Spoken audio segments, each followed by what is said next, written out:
Hi friends, ఎలా ఉన్నారు? ఈరోజు నేను ములక్కాడ మటన్ కర్రీ సింపుల్గా ఎలా వండాలో చూపిస్తున్నాను. ముందుగా మనం స్టవ్ వెలిగించి బాండీ పెట్టుకుని అందులో ఆయిల్ వేసుకున్నానండి. తర్వాత నేను రెడీగా పెట్టుకున్న ఉల్లిపాయ ముద్ద వేసుకుంటున్నాను.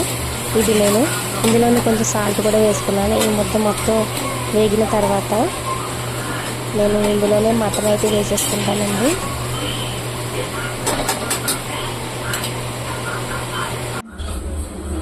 నేను మటన్ వచ్చి లేతది కొట్టమన్నాను, ఎందుకంటే మనకి కుక్కర్ అవసరం ఉండదు. మనం చికెన్ కర్రీ ఎలా చేసుకుంటాం అలా వండుకుంటే సరిపోతుంది.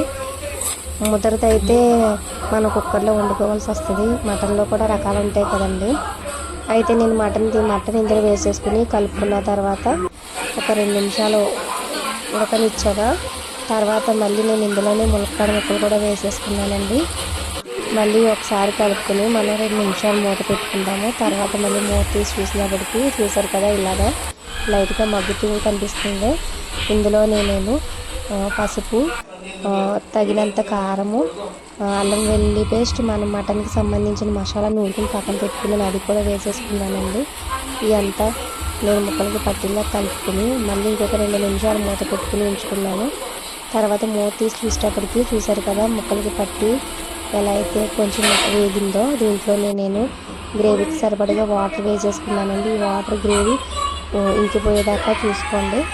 అంతే, నేను ఇలా సింపుల్గా చేసుకోండి. మటన్ ములక్కాడ కర్రీ రెడీ.